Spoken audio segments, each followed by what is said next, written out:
Welcome to Elevating La Cultura podcast, a space where I talk with Latinas who are passionate about what they do and are willing to share that passion with others to change the narrative, especially for the next generation. Each season is centered around different topics, but all with a Latina perspective. Welcome to Season 7. I'm so excited to share these stories and hope they will offer encouragement, wisdom, and be something that you can relate to. So vámonos, and let's get into it. My next guest has filled me with so much joy through her personality, genuine conversation, and love of sharing her culture. Alyssa Reynoso-Morris is a queer Afro-Latine, Dominican, and Puerto Rican storyteller. Her ability to weave compelling stories has opened many doors for her as an author, speaker, and resume writer. She is also a mother and a community organizer. During the day, she works with community members, nonprofit organizations, and government officials to make the world a better place. Then she puts her writer's hat on to craft heartfelt stories about home, food, family, and the fun places she has been. Alyssa was born and raised in the Bronx, New York, and currently lives in Philadelphia, Pennsylvania, with her partner and daughter. She is the author of Plátanos Are Love, The Bronx Is My Home, and Gloriana Presente, a first day of school book. She hopes you enjoy her stories. Hello, I'm here with Alyssa, and shout out to Ashley. She was a previous guest on the podcast who connected us through her network. And as soon as we met, we can chat all day.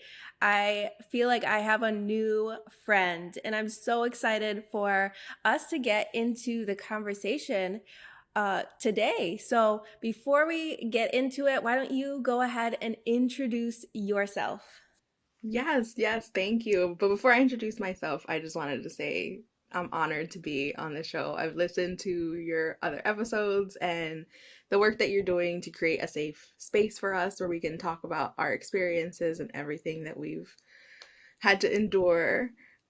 It's just amazing. So, gracias. Thank you for creating this space. And so, my name's Alyssa and Alicia, and I am a storyteller at my core. I'm a storyteller that has manifested in a couple different ways. First, as in the nonprofit sector, helping nonprofits figure out how to tell the story of the work that they do to attract the appropriate participants, also to attract funding, right? Nonprofit sector, everything is about money.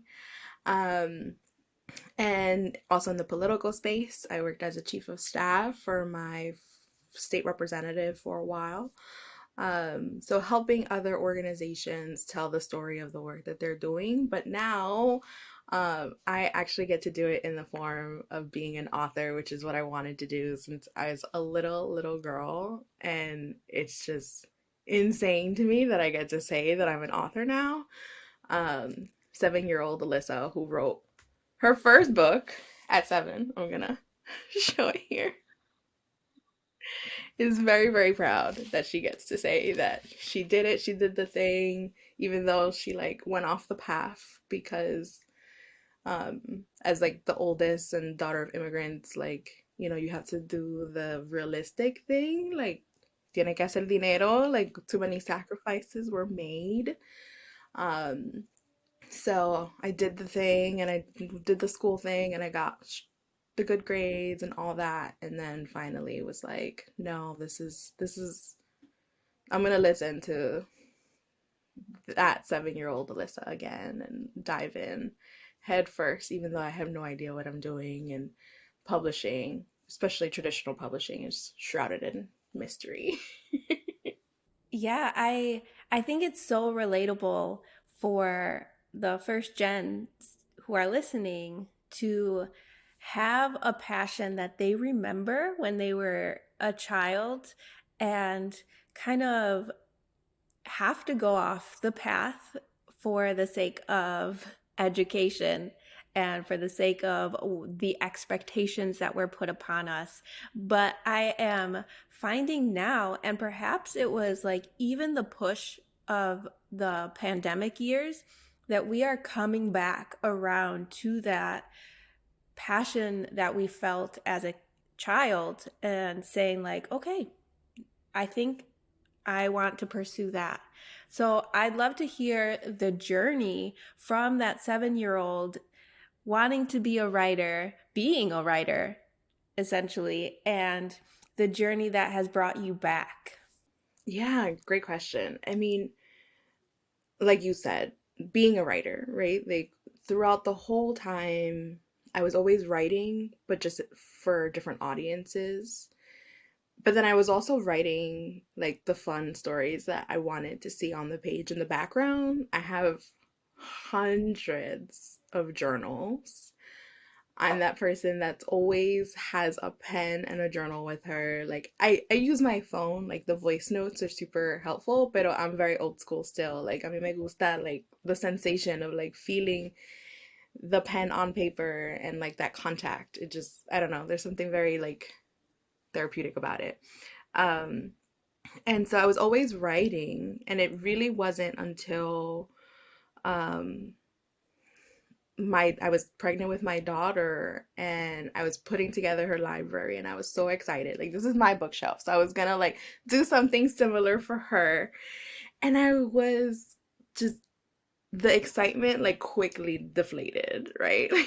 I went from being super hype about, ooh, she's gonna have her own library to realizing it's been over 30 years and there are just still not that many stories that are about our culture, that are about our experiences on the page. And yes, it is better than when it was when I was a kid. Like when I was a kid, it was Sandra Cisneros, Julia Alvarez, Jacqueline Woodson, but and now we have more. We have Tammy Charles, we have Donna Barba Higuera, we have Meg Medina, right? Like we have more, but it's still not an accurate like representation of our population, right? So as I was putting together her library, I was just like really disappointed in the lack of diversity. And so I remember distinctly calling my mom and being like, no ha cambiado? Like, what's, she's like, yeah. Like, are you surprised? I was like, a little bit. Like, I would have thought it would have been better by now. She's like, no. And I was like, very hormonal, Abby, because I was like super preggers. And she's like, ¿Y qué va a hacer? Like, what are you gonna do? Like, why are you calling me? You know? I said, Mommy, I'm gonna do it. Like, I'm gonna write our stories. And she's like, ay, por fin, kind of, because like I was always like talking about it like in the background. I was like, yeah, you know, like maybe when I retire, because that's when I was like, yeah, that's when I'll do it, when I'm like financially like in the right spot and I've done all the other things that I needed to do. But then I was just like, I don't need to wait. I can do this now because this is the thing that brings me joy. And even though I don't know what I'm doing or how to do it, I'm just gonna do it. And so I polished some old manuscripts that I had written throughout the years. I wrote new ones. And because I was doing so much reading, I was reading to my daughter even while she was in the womb. Because I was doing so much reading, I was able to like see like what the story arc looks like and like really like dissecting the works and the length and the pagination and all that stuff. Um, and then fast forward a couple, I'd say like about a year after that of like really just like writing and writing and writing, still have my job. um I remember that I went to high school with this girl named Norma, shout out to Norma, and I remember learning that she was an editor. And like I grew up in the Bronx, just for like the record. Like I didn't have anyone in my family, in my network, that was an author. Nobody knew about publishing. Nobody could like guide me through the process. But it was like this like moment of like ding, like literally that's exactly how it happened. And I was just like, that's right, Norma. And she was like 2 years older than me. I was like that nerd that was always like hanging out with the older kids. So like I reached out to her on LinkedIn, and she was just like, oh my gosh, yes, of course I still remember you. And I'm like, yeah, I was like weird nerd that like followed all the older kids around. um Kind of unforgettable. And then she was like, let's talk. And she shared just a ton of resources with me. which are resources that I now share on my website. So for any like aspiring writers, well, any writers, aspiring authors out there, like check out my website because I do share a lot of resources on there that I didn't have when I started on my journey. And one thing led to another. She like told me about these mentorship programs that are out there, and I'm like, "Espérate, mentorship. Ooh." And so I applied for this one mentorship program through Las Musas. Las Musas. And basically, you get to work with an author. And so I had the privilege of working with Tana Balba Higuera, which like started off as my mentor, but now she's my friend. And she is the author. She's a Pure Bedpre, like award-winning author, um, Newbery Award-winning author. I'm gonna like pull her book.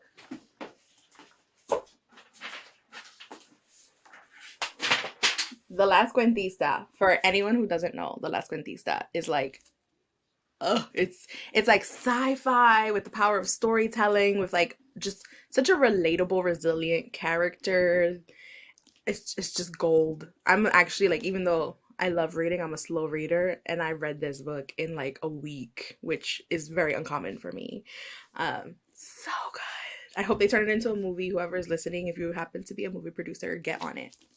Um, so fast forward, did that mentorship with Donna, and she really helped me like polish my manuscripts. She like we talked about the submission process to get an agent, and what that looks like, and why it's so hard to get an agent, and what a good query letter looks like. And she looked at my query letter to make sure it was ready and on point. And then um when I actually got an agent that was like interested in my manuscript, she was just like, okay, this is what happens next. And she was like my cheerleader on the sideline when we were like submitting to editors, which is like super like like scary. um and then after that mentorship program, I got another mentorship program through an organization called The Word, a storytelling sanctuary. And I actually work for them now as their program deputy. And their mentorship program is very different because you actually get paired up with an editor. So there are a lot of other mentorship programs out there. I have a whole list of mentorship programs on my website, on my blog, and it's like We Need Diverse Books and PB Book Chat, and there's a lot more. But of all the ones that I've done, that I've researched, it's the only one that pairs you up with an editor. All the other mentorship programs pair you with an author. And so that was super cool to be able to be paired with an actual editor in the industry that had the power to acquire and purchase my book was like insane. Um, and so I was able to work with, shout out to Jessica Anderson. I love you. Jessica's my editor. She's amazing. Shout out to Alex, my editor for Plátanos Are Love. This is my first book that comes out, and it's an intergenerational story in which the main character, Esme, gets to learn about her culture and her history and the resilience of her ancestors while she is learning to make plátanos with her grandmother. And for any plátano eaters out there that are listening, you know how many ways there are to eat plátanos. So it was really hard to like just pick a few to feature in the story. Um, but yeah, it's about food, it's about plátanos, but it's about so much more. It's really about our culture and our history, and it's a love letter to my family. And um, it came out on April 11th. It's still like it's available everywhere you can buy books. It's available on Barnes and Nobles, like Amazon, but definitely like support your independent bookstore. If you have a local independent bookstore, support it from there. If you don't have an independent bookstore, there's an awesome website called Bookshop, and Bookshop actually lets you order the book online, but when you order the book through Bookshop, you can support a local independent bookstore, which is super amazing. Um, and then I actually have a second book coming out this year called The Bronx Is My Home. And this is the cover for it.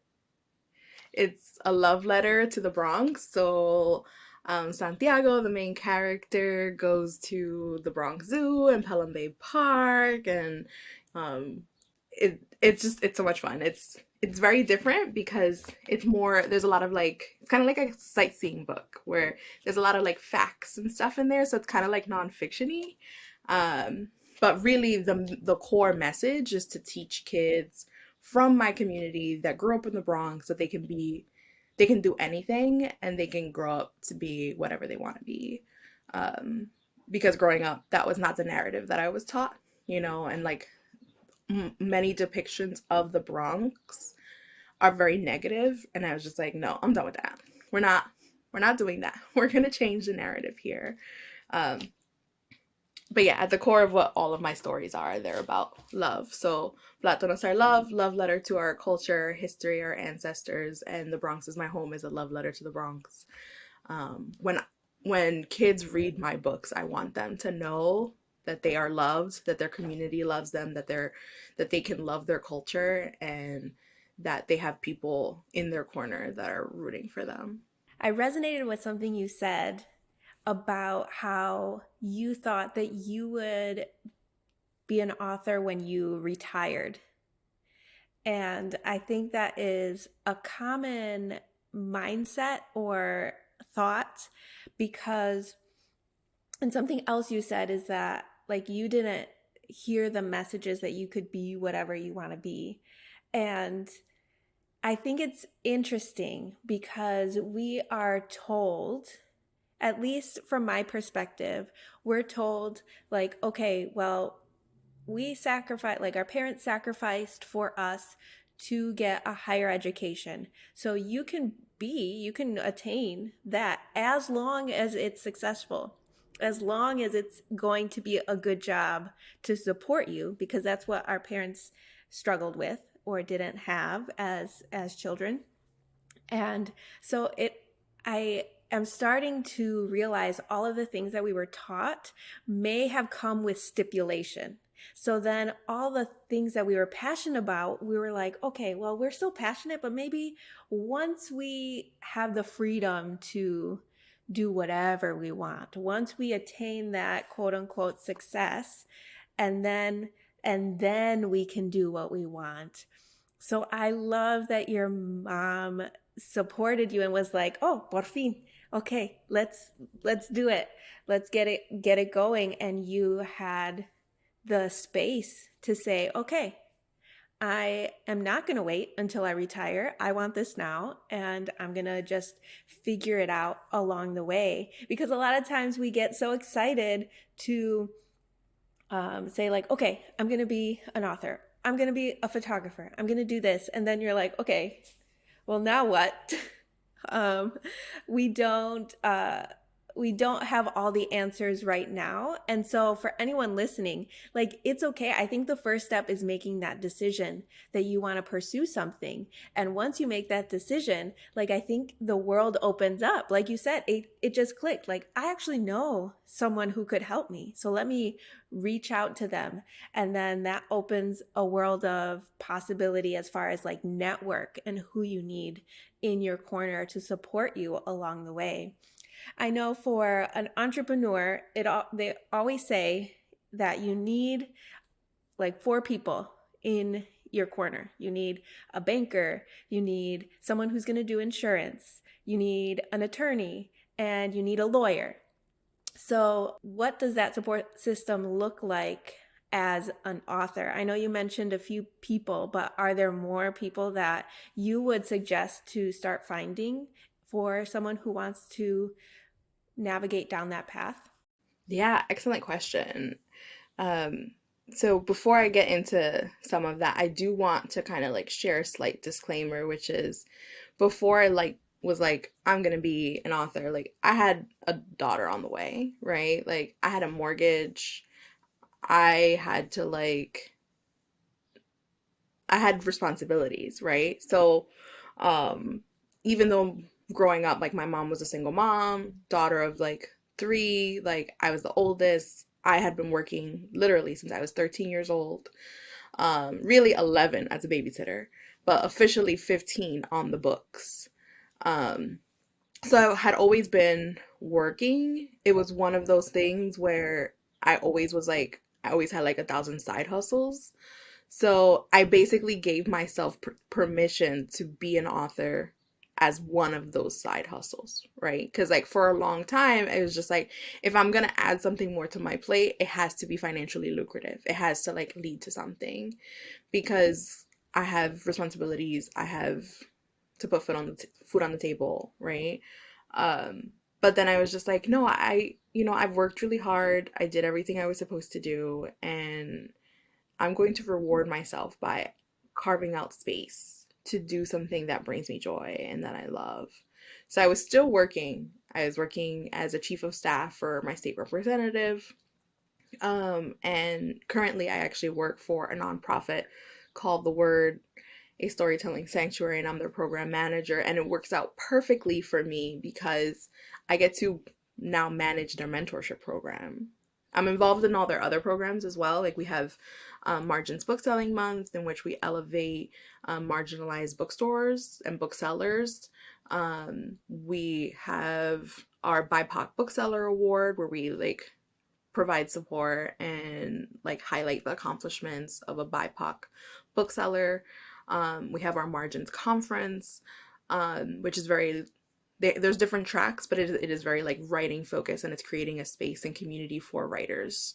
And we have a whole conference around it, and it's like super dope. And it's like a conference by us for us.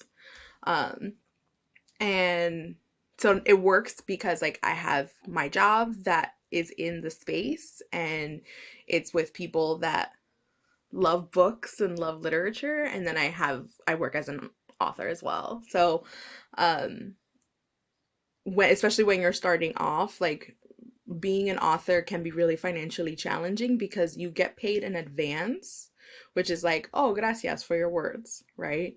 And then you start collecting royalties after you earn out your advance. Um, so basically, like when my first book, Plátanos Are Love, was acquired back in 2019, I had been working on this manuscript since 2018. I didn't get paid for it until 2020, until after the contract was signed. So I got paid the advance for it. And then after the advance, I'm not going to get any more money for it until I earn out my advance. So it's being an author is what brings me joy. It is what I love doing. It is amazing. But in full transparency, it is really hard to be like a full-time author, especially out the gate. A lot of like my author friends are also teachers, or they have like another job like in the nonprofit sector and stuff like that. Um, in terms of so I know that was kind of like a rant, but I think it's important to talk about because um it's important to have the goal of this is what I want to do, but it's also important to know like, okay, so if I do this because I have stories that I want to tell, um this is how the pay structure is. I can't just like, it might be really hard for me to like just quit my job because of the way that money is exchanged for the work. um so yeah, in terms of people that you need in your corner, the people you really need in your corner are a really good critique group. So before you have an agent and before you have an editor, you have to really have a really well polished manuscript. And the only way to really do that successfully, I have found, is through revision. And it's really hard to revise your own work. So you need to create a community for yourself of people that you trust, that have your best interest in mind, that can give you honest feedback on your manuscript to help it improve. And it's very reciprocal. Like you give them feedback on their manuscript, they give you feedback. You write it all down, you mull it over, you process, you think about it, and then you incorporate the feedback that resonates, right? So The number one group is your critique group, especially when you're first starting out. And then obviously the other people that for traditionally published authors that you need is a literary agent. My agent, shout out to Caitlin, love you, is amazing. She obviously is the person that is able to send my work to publishing houses like Simon and Schuster and Macmillan and Scholastic and HarperCollins and all that stuff, right? Like she's the one that is able to send my work to these editors at these publishing houses. But she also she's a very editorial agent. So she does give me feedback on my manuscript before we go on submission to help me make it even better before we submit it. And she also serves as like a venting counsel when things are like not going the way that I thought they should, right? So shout out to Caitlin, love you. So you need your critique partners, you need a literary agent. They're also the ones that negotiate your contract for you. So they get commission based off your contract. A good literary agent does not ask for money up front. Okay, that is a schmagent, as we call it in the industry. So a literary agent is not going to ask you for money up front to represent you. They get paid on commission. So for those aspiring authors out there, if there's someone that is pretending to be an agent y te están pidiendo dinero, no. Red flag, run away. Block them. Do whatever you need to do. Don't do it. Okay? Um, and then you are going to need your circle that's going to help you like promote your book once you get to that stage. Um, Publishing is really hard. My first book that already came out, Plátanos Are Love, is being published by Simon and Schuster, and Simon and Schuster is one of the big five. They acquire a lot of manuscripts. They just cannot give all of their authors the same level of marketing support. So you have to be ready to do a lot of marketing. You have to do outreach to bookstores. You have to do outreach to media outlets. You have to do outreach to amazing people like Karina so that they can feature you on their podcast, right? You have to build that circle of people that are going to promote and uplift your work. You also need to have a circle of other authors that you can review each other's books. Those reviews are super, super, super important because it gives the validation of your book so that people are like, oh, okay, if this person said it's good, then maybe, you know? Um, so it's really important to be embedded into the industry and support other authors on your way up, which is what I did. While publishing takes a long time.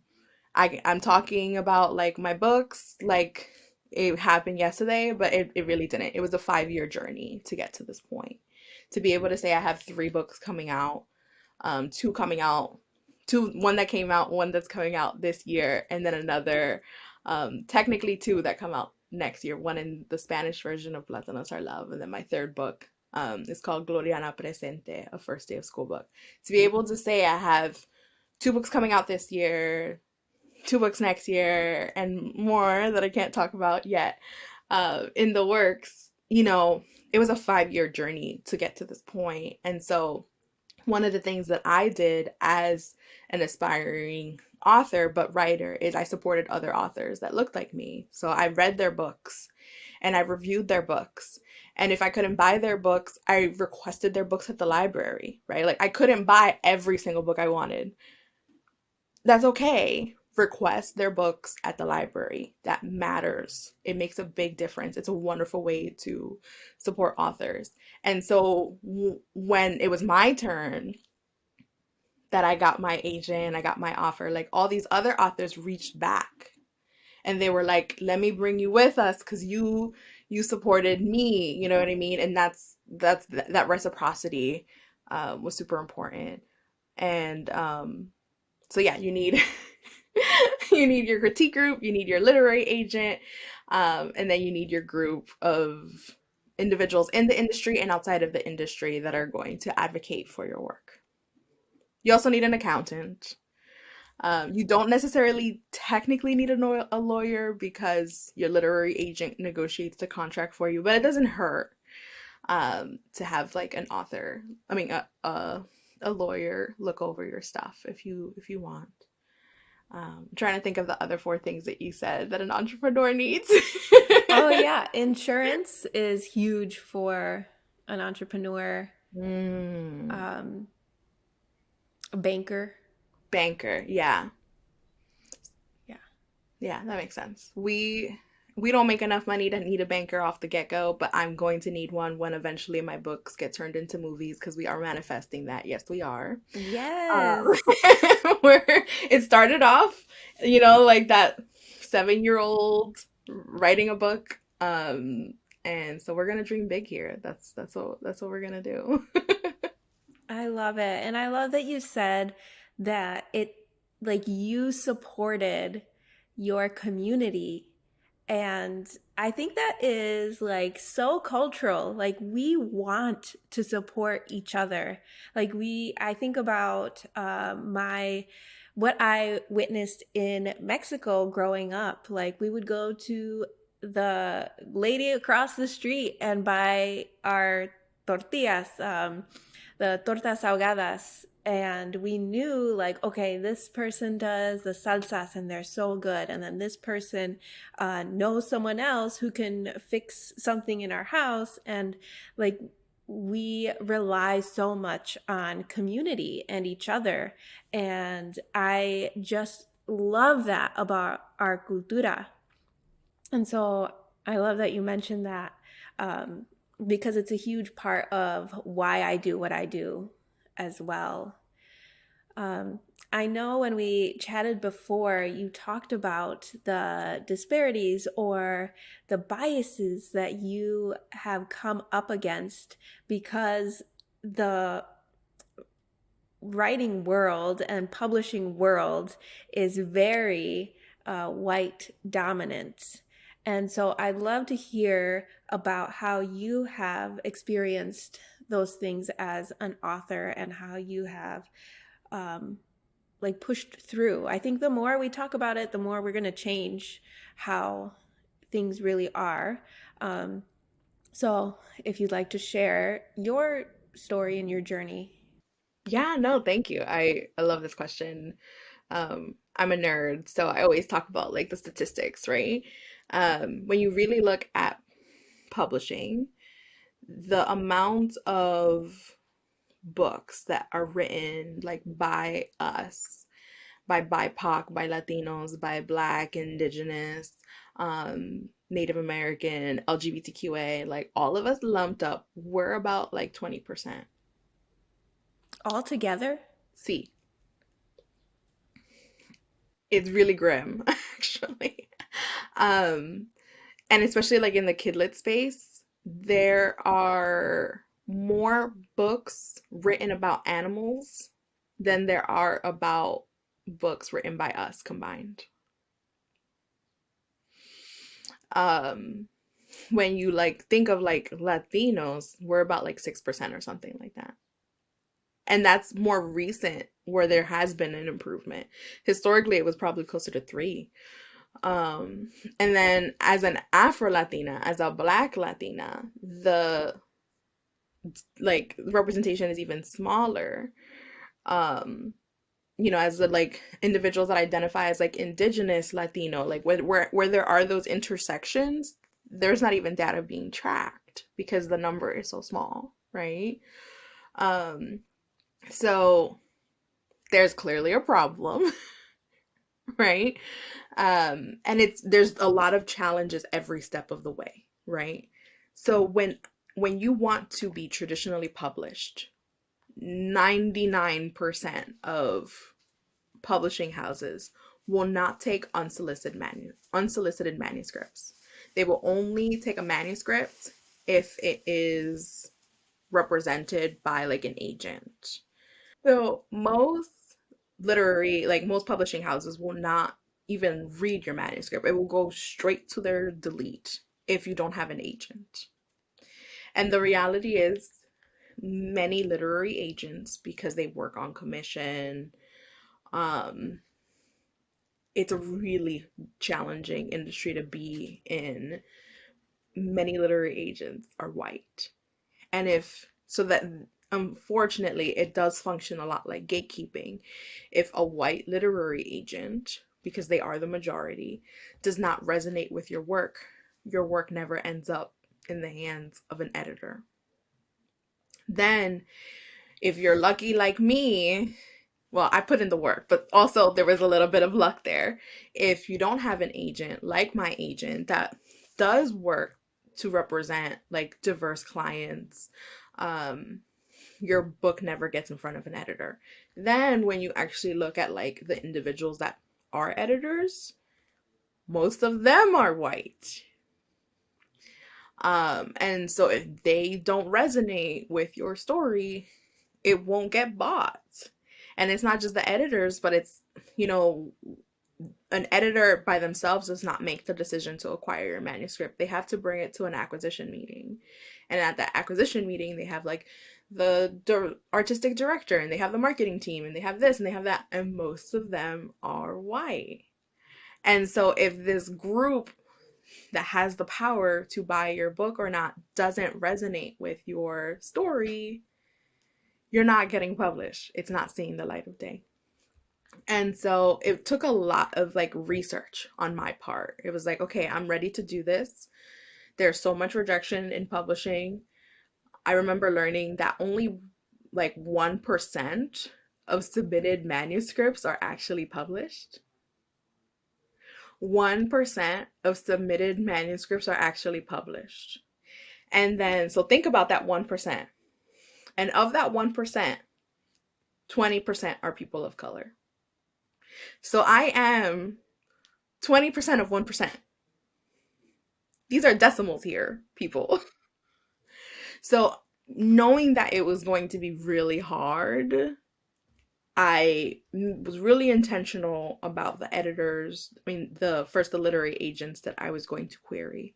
I made it a point to do my research and I found agents that said in their manuscript wish list that they want diverse stories. They want marginalized creators. They want BIPOC stories. They want this, that. You know what I mean? Like, so I created my list based on those agents that were saying that they would be receptive to my work. And fortunately, it did work. And then my agent and I put our submission list together when it was time to submit my manuscripts when we felt that they were ready to editors. We did the research again. Okay, which editors are prioritizing our stories? Which are the editors that are saying they want more diversity in the industry? And fortunately, I have the privilege of working with two of those amazing editors, Jessica and Alex. Two different publishing houses, but that's their thing. Like they want to identify the parts that are missing in the industry, the stories that are not being told, and they saw that potential in my work, and it has been nothing but a dream to work with them. But it took a lot of research, right? Like it's knowing this is the reality. This is how hard it is to get in. Who are the people that I know are going to advocate for my work? And then yeah. And then doing it all over again with like bookstores and with media outlets, right? Like doing the research again of like, okay, who is a journalist that will most likely feature my book in their stuff based on past stuff that they have written? Who is like what are the bookstores that are actually going to put my books on their shelves and maybe even on display, right? Like shout out to Café con Libros, shout out to Duende District, shout out to Julia de Burgos. Those are bookstores that are owned by us that have always made space for us on their shelves.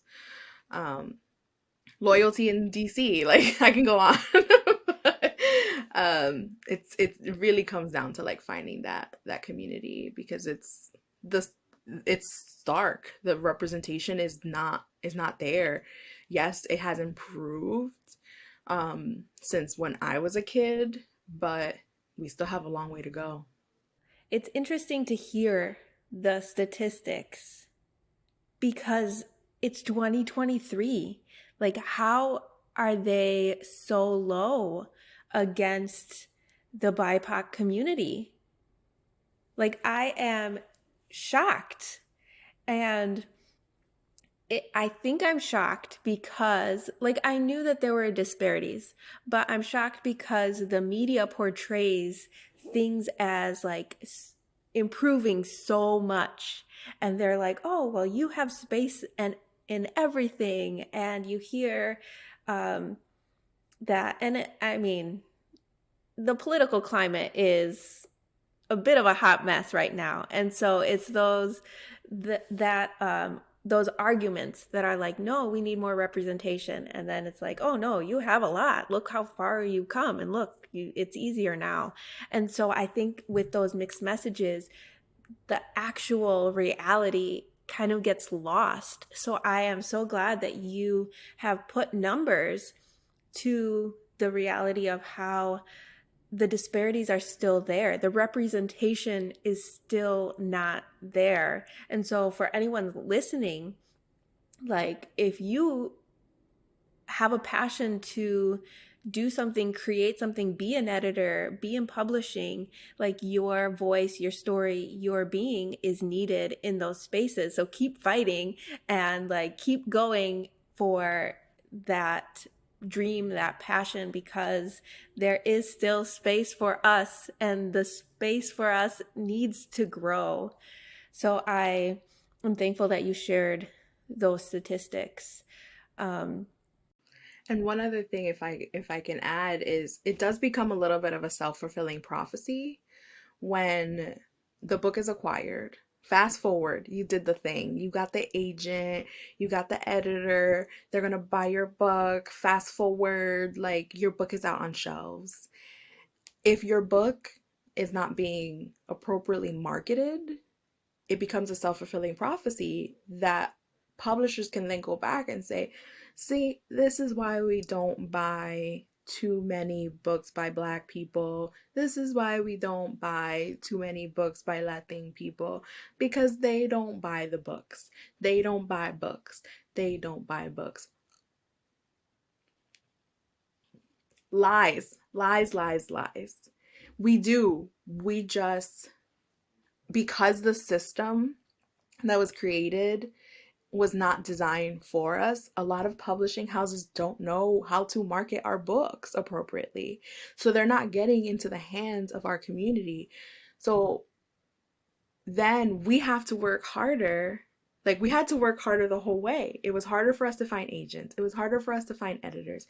And now, fast forward, it's hard for our books to get the media coverage that they deserve. It's hard for our books to end up on bookshelves. Like, my book is not gonna, it's probably not gonna show up on Barnes and Nobles. I'm okay with that. I'm gonna work with my booksellers. I'm gonna work with my independent bookstores so that they can highlight my book and so that hopefully it ends up in the hands of the community. Because that becomes a self-fulfilling prophecy. If your book is not selling, then publishers can go back and be like, yeah, see, so this is why we keep publishing the same people, because your community doesn't buy books. And it's like, no, it's because our community is not finding out about our books.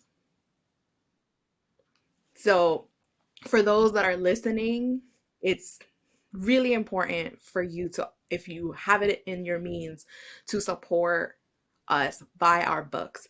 But if you are not able to buy our books, that is fine. Request it at your local library. It is free. All you need is your library card. Request it at your local library and then borrow it from your local library. Read the book and then review the book and then tell all your friends about this awesome book, right? Because that's how we change the narrative. We do read. We're not in an uneducated, illiterate community, like, despite what a lot of people try to get out there. Like, we do read. We just don't always get the same level of media coverage that other books get. So we don't find out about the books written by our community unless we research, unless we work harder. So for anyone who is like also wants to know where they can find our books, Las Musas is a great opportunity. It's a great place that publishes our books. Well, we don't actually publish our books, but like, we feature Latinas that are published. So they have like this great list if you want to buy picture books, middle grade, YA, books for your kids, for your Latias out there that are listening to this that are like me that maybe gift books. I'm the Tia that comes up during Christmas and is giving everybody books. Like, um, that's a great place where you can find books written by us. Um, Also, like We Need Diverse Books is a great resource. Um, Definitely look into the Word, a storytelling sanctuary. Um, we're out there. You just got to find us. And then once you find us, amplify our voices because our stories need to be told. And the reality is, if it wasn't for like, if it weren't for Julia Alvarez and Sandra Cisneros breaking that glass ceiling and showing, hey, look, people are buying our books, I would not have had a seat at the table. And it keeps going that way. If the current generation of books that are out there written by us are not selling, that can limit future authors coming on the scene.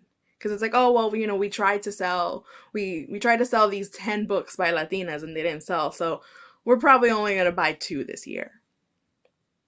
It's all a feedback loop. So we have to support each other for there to be more opportunities for us. Hmm. All right, community, you heard it. I'm going to link all of those resources in the show notes. So let's go support. I'm curious. I mean, I know we talked about your goals for the year, but are there any specific goals that you want to put out there into the universe and share with us? Yeah, I love this. So because you're all super special, because you're listening to this podcast, because Karina's amazing, and Elevating La Cultura listeners are amazing, I'm gonna share something, which is I have a couple books on sub. So my goal is to at least sell one additional book this year by the end of this year. So fingers crossed. Obviously, my other goals are to promote my books that my book that came out, Plátanos Are Love. I'm going on tour. I'm super excited to be working with amazing booksellers and bookstores like Café con Libros and Duende District and Julia de Burgos, um, and the Bronx is Reading, where we're gonna have fun events. The events are free. Check out my website. You can RSVP for the events, and it's gonna be like a read aloud with some activities. At some of the events, we're also gonna have food. Yeah, I mean, it's not it's not a party if there's not food, right? I know. Yeah. And then it'll be like we'll have a Q&A section and then an author signing. So that's exciting. Plátanos Are Love. And then currently you can also pre-order The Bronx Is My Home. I'm also looking forward to doing more like author visits and school visits. I've had amazing teachers like reach out to me, wanting to bring me to their schools because that is where like really my heart is. I never got to meet an author in school. Definitely would not have met an author that looked like me, that's writing my stories in school, unfortunately. So it feels really cool to be able to like do that at such a young age. Like I can only think of like what I would have, how my life would have changed if at such a young age I would have thought that, oh, I could be an author. It's not just like old white dead men, like there's space for me earlier on. So if you're a teacher, definitely hit me up. I'm also looking forward to just continuing to write. I love writing. I have a couple books on submission now, so hopefully if I'm invited back, I can talk about all the other books that are gonna be out in the world. And also just sharing resources with other aspiring authors. So yeah, a little bit of everything, a little bit of promotion, a little bit of writing, a little bit of hopefully selling another book so that I can then say that I have 5 books out in the world. instead of 4. Yes, I love it. We'll keep supporting and encouraging you throughout the year for sure. Thank you. And what encouragement or advice would you have for the next generation, especially like thinking back to 7-year-old you? Yeah, that just do it. Like, I know Nike's, hopefully they don't sue us because, but like, if you have, if you want to write whatever it is that you want to do, um, carve out the space for it. You deserve it. You owe it to yourself to do the thing that brings you joy. You owe it to yourself to do the thing that makes your heart like leap. When I write, it just feels right, Like I've done other cool stuff that I really enjoy. I was building water purification systems and aquaponic systems in foreign countries, and that work was amazing. And um, it felt like home. It's the same feeling that I get when I write. And so lean into different experiences, try new things. Don't like close yourself off.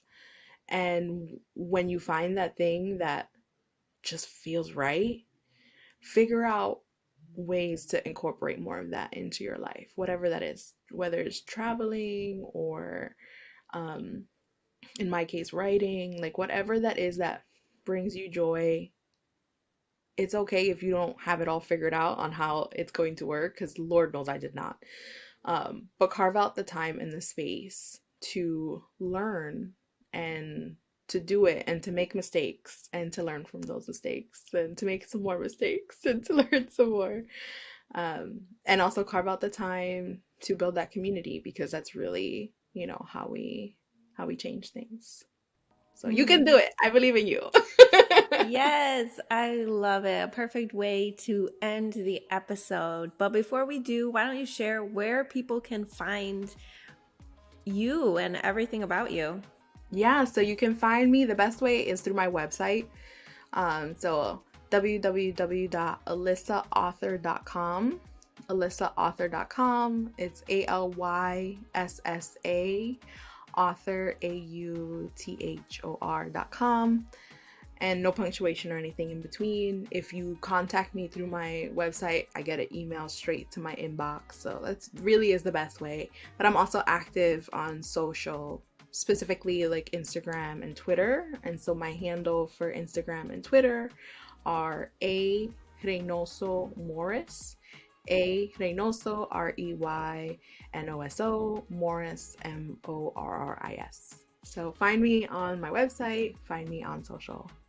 Perfect. Well, thank you so much. This was like such a joy to have this conversation with you. You shared so much and you've inspired hopefully everyone who is listening, but you've inspired me. So I thank you for your time. No, thank you. This was fun. I appreciated having this conversation and sharing resources. You're awesome. Oh, you're awesome. And with that, I'll say goodbye and hopefully we get to meet in person soon. Bye. If you haven't yet, go check out and order her book so we can bring more opportunities for our stories to be visible. And look out for more of her work to come out later this year. If you haven't joined yet, please join the Elevating La Cultura Comunidad on Facebook, where we can continue the conversations we have on the podcast. And sometimes I go live spontaneously, so if you're wanting another way to connect with me and go deeper on the episodes and talks we have on the podcast, join the Facebook group. Okay, amigos, there'll be a new episode every Tuesday, so after you listen, feel free to take a screenshot, post on Instagram, and tag at Elevating La Cultura, or send me a DM. You can also comment on this YouTube video if you're watching online. I always like to hear from people and how they resonate with the stories that I share. So leave a review on Apple Podcasts so we can get more ears listening to these stories and we can continue elevating la cultura. All right. Enjoy the rest of your day, afternoon, evening, whenever you're listening, y nos vemos next week. Bye.